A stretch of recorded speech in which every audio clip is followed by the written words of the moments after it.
Hi, I'm Uncertain Suite composer Nick Rosario.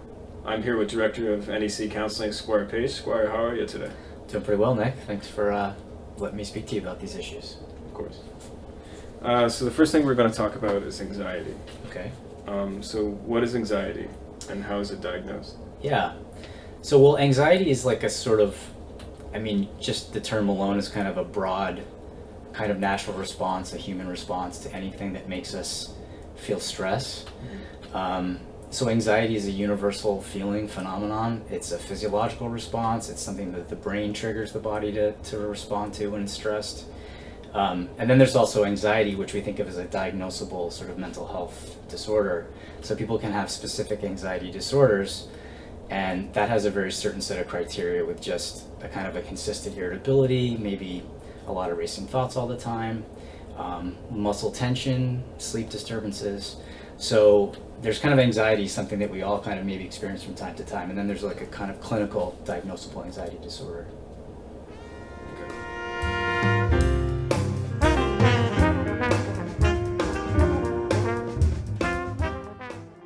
How would you spot anxiety in a friend or family member?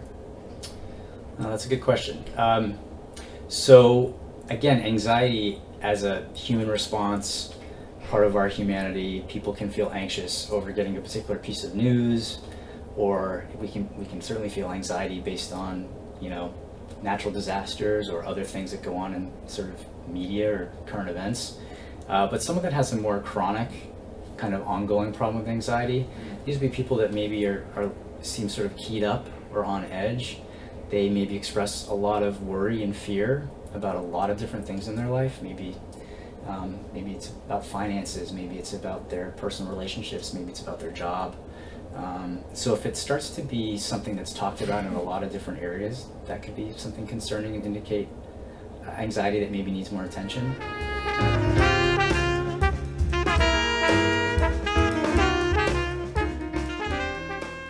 How would you treat somebody with anxiety as a counselor? Yeah, so anxiety, people who have what we think of as like kind of clinical anxiety that needs some treatment. Things like talk therapy is a really effective treatment.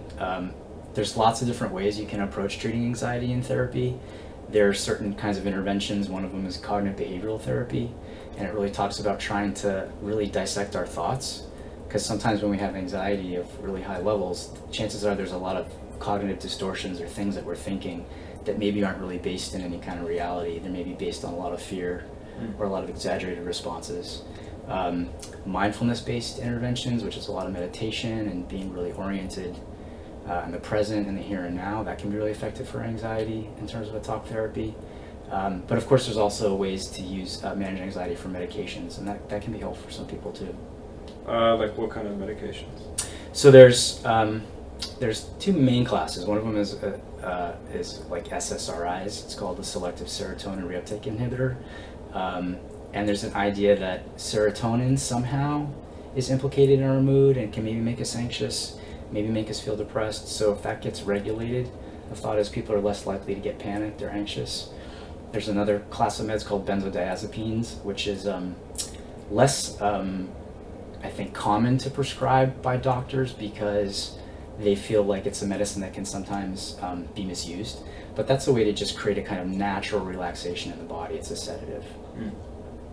So it's more like about relaxing and... Yeah, so the SSRIs, the mechanisms, and again, I'm not a prescriber, but just from doing this work for 15 years and listening to stories and other people, professionals, and then clients that are using them, the SSRIs really sort of are trying to target more of the feelings and thoughts. It definitely has an impact on the physiology of the body, but the benzodiazepine is a really short-acting medicine that maybe lasts 6 hours, and it actually just creates an instant sense of relaxation. So someone that takes that med, it would act really quickly, and then you would begin to feel there's two different sort of nervous systems. There's the sympathetic nervous system, which is activated when we're really stressed out or we're trying to respond to a threat, and the parasympathetic is the really nice state of relaxation. So that medicine helps just kind of turn on the parasympathetic nervous system.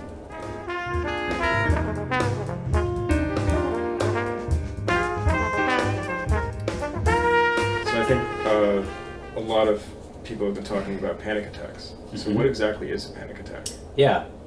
So a panic attack is really what we think of as really, really acute, intense anxiety. It's like very concentrated kind of anxiety that sets off a very intense series of physiological changes in the body. So the idea of like restricted breathing and restrictive airways, feeling like people can't catch their breath. People feel a tightness or a constriction in their chest, and people often misinterpret that as being a heart attack or a cardiac event. The idea that we sort of lose, like we get into very narrow focus and narrow vision, like tunnel vision, which is also a physiological response to threat or danger that's been imposed on us evolutionary way back when. So that peripheral vision where we have a kind of open awareness around us, it gets very focused. So a panic attack is really something that can really only last, and the physiological alarms that go off in the body, it can't sustain really for more than about 20 minutes. People may say they have a panic attack that goes on for hours, but usually the intense acute symptoms that make us feel really scared and freaked out, those usually are gone in 20 minutes. What are some ways to help someone experiencing a panic attack? Yeah. Well, there's things that you can maybe do in the moment, right? If you have a friend or family member that's having a panic attack, they're complaining of chest pains, maybe you're familiar that they already maybe have had past panic attacks, or they're just highly anxious. One of the things you can do is to try to get them grounded into the here and now. That can be done through kind of really mindful diaphragmatic breaths. Usually when people are in a state of panic, they're hyperventilating, so they're not having a proper exchange of oxygen and carbon dioxide. So deep breathing is really good. Having someone engage their senses, maybe touching something kind of cold or something that's very orienting, grounding in the moment, and just some gentle coaxing and kind of supportive statements like, you're gonna be okay, this isn't gonna last forever, I'm here with you. I mean, that's fine. But thinking about a long-term strategy to address people that have frequent panic attacks can really develop something called panic disorder. And panic disorder is something that through talk therapy, again, using maybe cognitive behavioral strategies, but also medications can be really effective too for people that really feel like they could be vulnerable to a panic attack at any time, and that's really kind of, and they keep happening. That's like panic disorder. A medicine might be really helpful to treat that too. So it's mostly just reminding the person to breathe, realize that they're in a place here and now, and whatever they're going through will likely end. Yeah, it can't. Panic attacks just can't last forever. They don't. They're very short term. When you're experiencing them, 5 or 10 minutes can be really excruciating. Right, because it feels like it will last forever, but it's not. Yeah. Because that high level of stress and and the kinds of alarm bells that the brain is signaling for the body over some perceived threat, it's really intense, and it's hard to just kind of casually think, oh, no big deal, that'll be gone in 5 minutes. But it does pass away. They do pass away. All right, thank you. Yeah.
is depression? How is it diagnosed?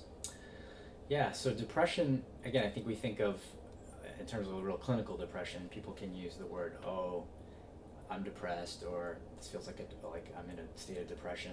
I think we can use that casually, but thinking about it in a real clinical way, depression is usually characterized by a lack of enjoyment in things that people once found pleasurable. So that could be things like maybe like eating or sex or hobbies or whatever that is. If people engage in them in the same way, they don't have the same level of like happiness or joy that they bring. Mm-hmm. Another thing is sleep disruption. A lot of times people maybe are sleeping too long and have hyposomnia. Other people are hypersomnic, and so there's or insomnia, so they can't sleep. So usually we think of sleep disruption. And oftentimes people just have a general sense of maybe hopelessness. They don't really feel like there's really a lot for them to look forward to. And these are some of the bigger hallmarks of someone that might be actually have more clinical depression than just maybe a passive kind of feeling of being depressed over something. Right.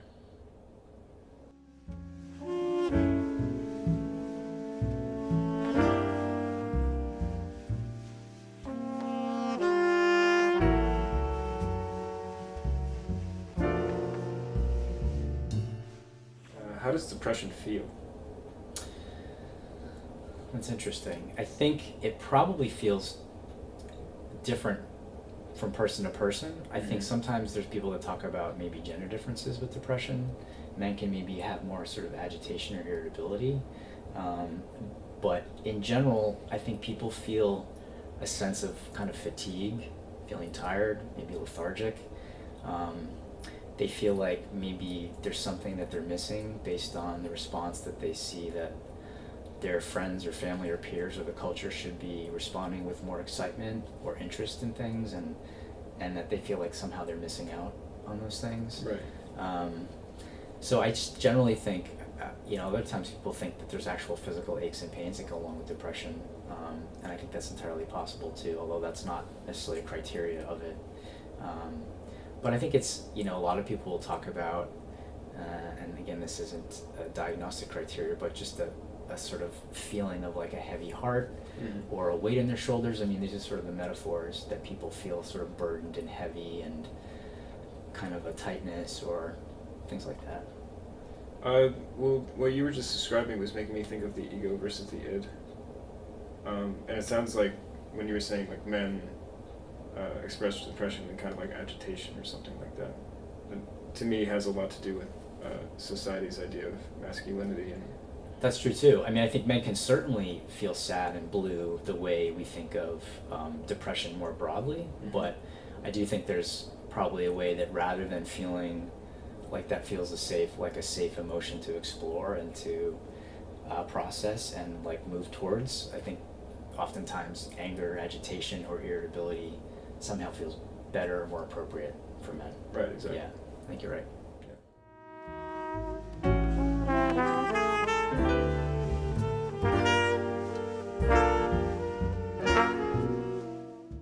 Well, how would you treat depression in the counseling session?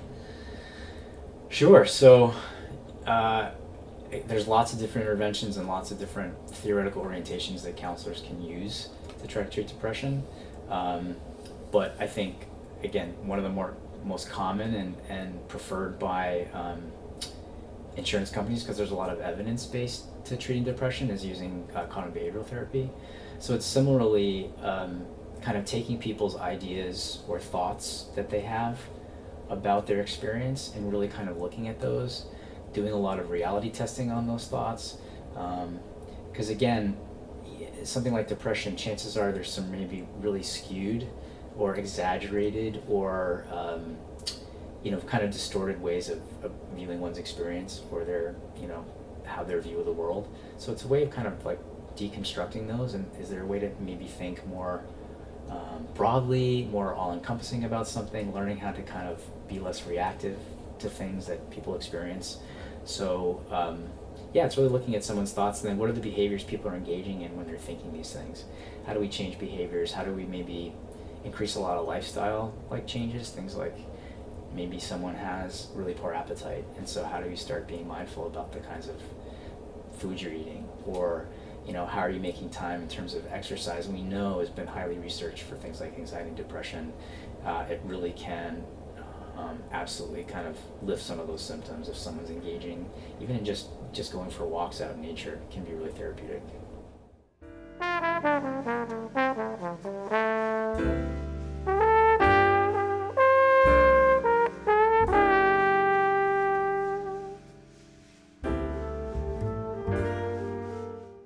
So there's been more public discourse about depression recently. Mm-hmm. Do you think it's helping deassociate the stigmas attached to it? I do. I think that well, at least amongst with college students as well, there is. I've actually looked at some research into this recently.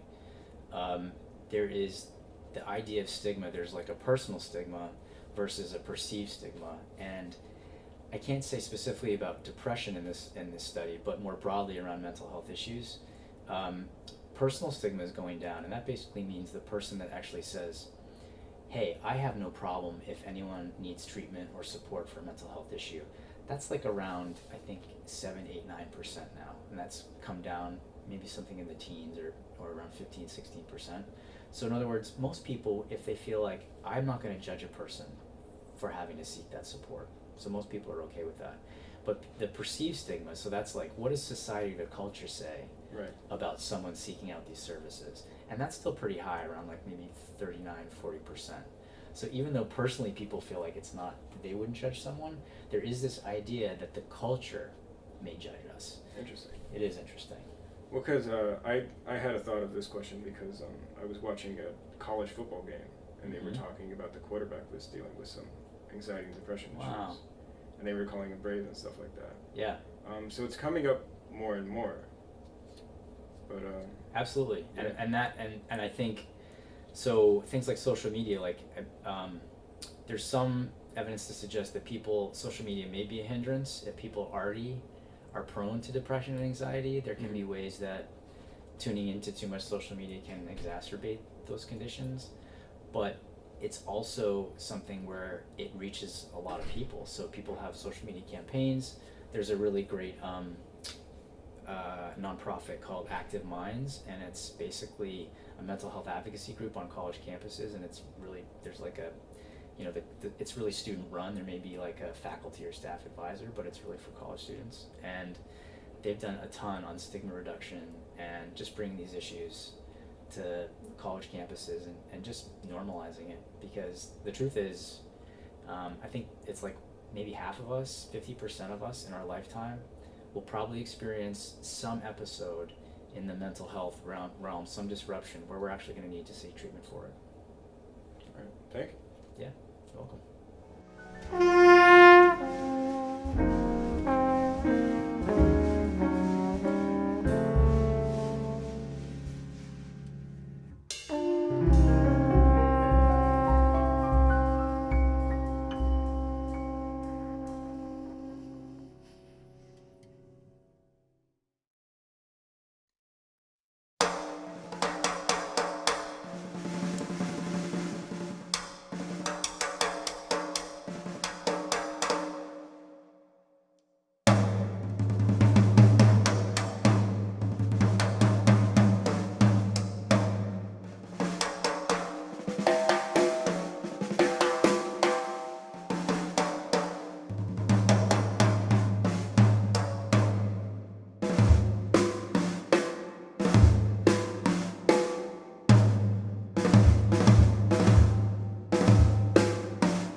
it common for people dealing with mental health issues to isolate themselves? I think it is common. I don't think we can have a universal response to maybe how everyone behaves if they have depression or anxiety or maybe post-traumatic stress disorder, something like that. Mm-hmm. But yeah, one of the antidotes for people that are struggling with mental health issues is to actually seek out social support. And so there's, again, a lot of research and evidence that suggests that when people are feeling supported by a social network, they're engaging with family, friends somehow in a social way, that those are protective factors for mental health conditions. But the trick is if people are experiencing depression or anxiety or other schizophrenia, even other things, those people may feel less inclined to be around others because sometimes it's really hard to actually take action or to change a behavior to get us into a place where we might start to feel better. Yeah. So I think it's pretty common enough where people can do some things where they avoid social situations because they just don't feel good. And if people are going to be asking them how they're feeling, sometimes people don't want to subject others to sort of what is truly going on for them. So yeah, it definitely does happen, but ironically, it's the very thing, being more social, is one of the things that's going to make us feel better. Interesting.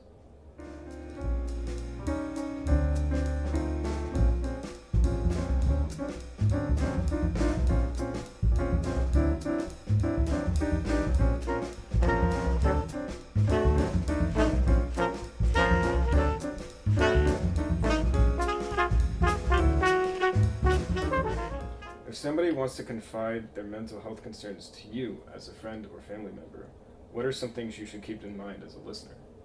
It's a really good question. And it's funny, the Active Minds organization that I was talking about on college campuses, they've tried to kind of come up with a plan or a general approach to people that are disclosing some sort of maybe mental health challenges.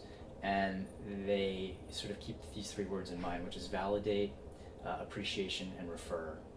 So validating someone is basically if someone's confessing or confiding in you, having a particular experience, and maybe that's a painful one, there's a tendency for us to want to gloss over it or maybe dismiss it or maybe immediately try to make them feel better and say, oh no, it's not that bad, man, you're going to be all right. Yeah.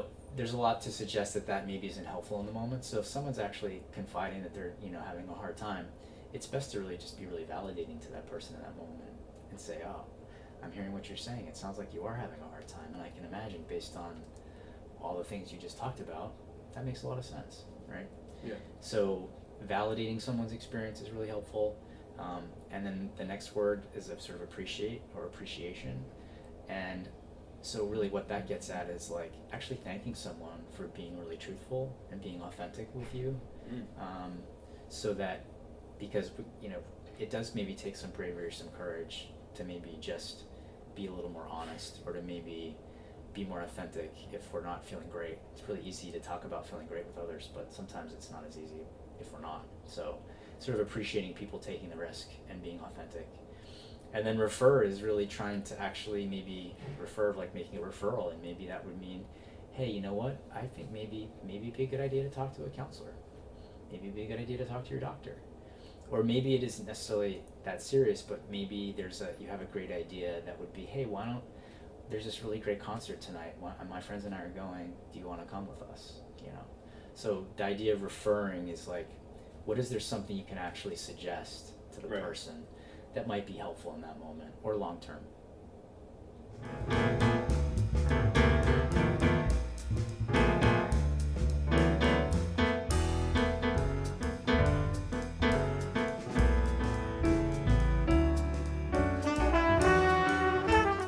How do you deal with patients that are reluctant to express their feelings with you? Yeah. So patients, we also refer to them as clients. Sometimes for counselors, because we're not like doctors, we see them as not patients but clients. Right. But it's funny when you use the word patients, it makes me think of actually having patience to actually work with the person and just taking our time, letting them take their time to get to a point where they feel a sense of safety and comfort and maybe starting to disclose more sort of personal, intimate feelings. For some people, it's really easy to do at a first session with a counselor. They may feel really ready to talk about it and go and have a lot to say. Other people, they may not say as much, and that's okay. I take like a long view or a long sort of term approach that if Right. someone's just starting this process, that it's like a skill and that it just needs time to cultivate, and that it really is okay. I mean, I think it can be awkward if we're sitting in silence for several minutes, but it's totally fine, and that's something that person may need, and I think we got to be careful not to sort of rush the process, and that people sort of develop and maybe have different needs, and just allow it to unfold on their own time. Yeah. So it's more like taking small steps instead of just like big epiphany moments. That's exactly that you right. see on TV all the time. That's exactly right. Right. Because those epiphany moments, maybe they can happen early on in a someone engaging in a period of counseling or psychotherapy, Mhm. but oftentimes it takes time. It takes weeks, months, maybe even years for some people. We like to think, and the research does show that progress is happening steadily all along, but maybe those like big aha moments, those aren't something that happen every session. No. Right. Yeah. As much as we want it to. As much as we want to, as much as TV tells us it happens, it doesn't quite happen that way. All right. Thank you. Yeah.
Well, how common is it to experience some form of anxiety or depression?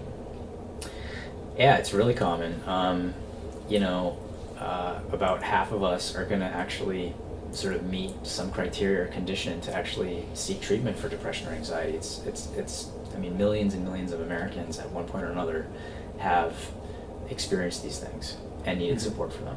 So this isn't a tiny percentage of the population. It's fairly common.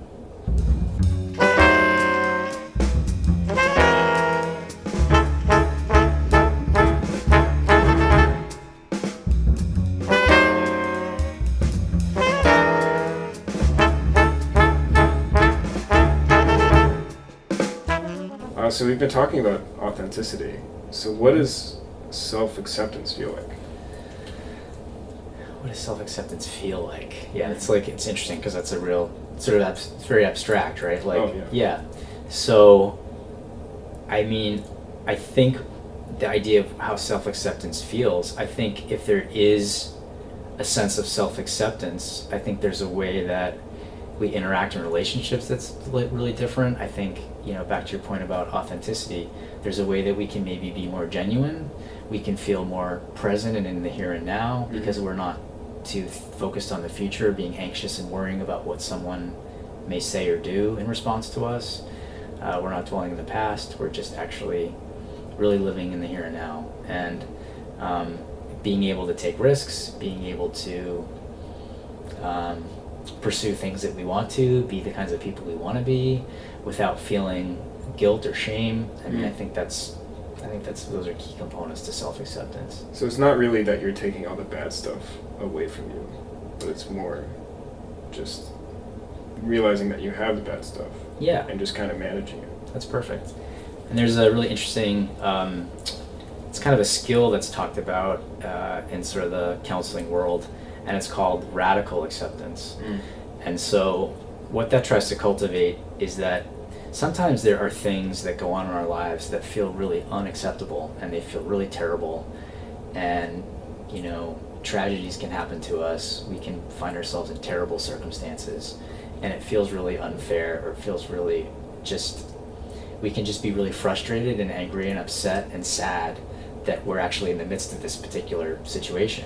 So of course, when things are really hard like that, we don't want to accept that that's our reality. But it can be really kind of a source of a sign of wisdom if we actually just radically, and that's where the word radical comes in, sort of radically accept that this is our situation. And if we can move to a place like that, we generally can move past kinds of the mental health stuff that goes on, the worry, the sadness, the hopelessness, and just to actually make peace with what's going on, so that we can just begin to kind of look at it more objectively and just find ways to continue moving on.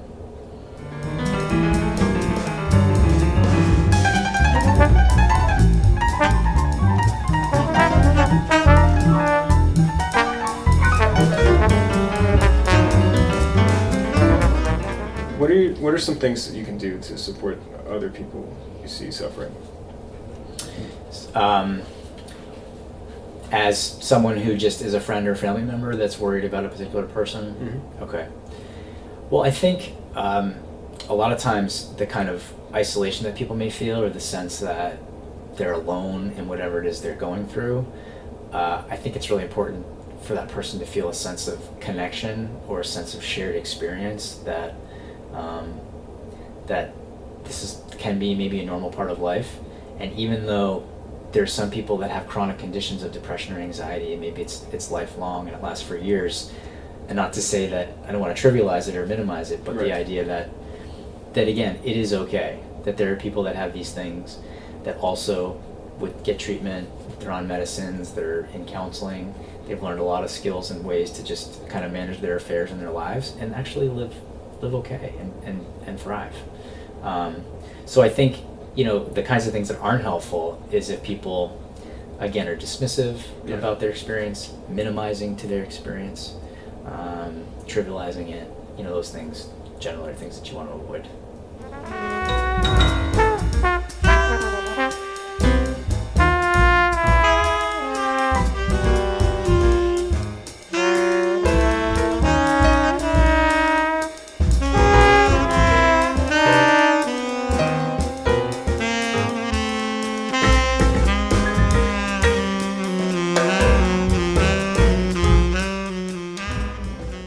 What are some healthy coping mechanisms for anxiety and depression? Good question. So the kind of obvious ones that come to mind are things like, sort of like we think of as like lifestyle kinds of choices, right? So that would be paying attention to our diets. What is it that we're eating? Are we getting adequate nutrition? Are we overeating? Are we restricting what we're eating?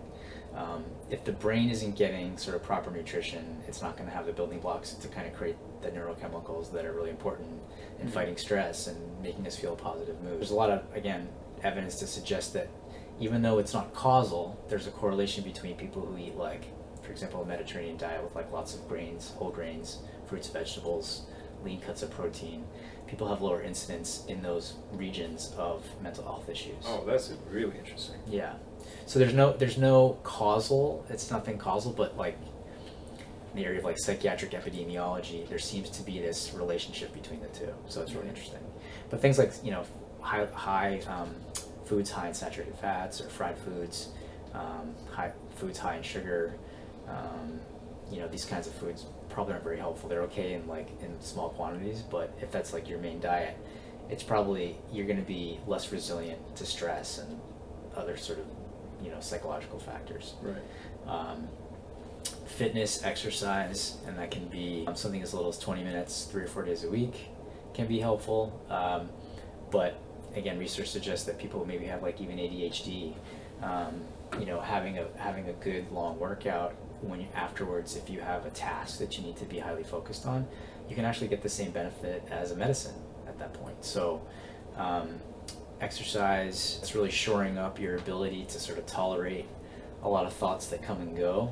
So if we get really good at being in a quiet place and focusing on our breath or a mantra or whatever your practice is, we can get really good at just sitting kind of in solitude and kind of being able to tolerate whatever it is that comes our way. Right. So that's a really great practice. And again, like things like social support, like just being with other people, getting connected to animals, to pets, any hobby that brings you joy, like or gives you some meaning, it's absolutely something people should be engaging in. All right. Thank you so much. Yeah, It's been thank a you, great- Nick. Yeah, it's been a pleasure. Yeah.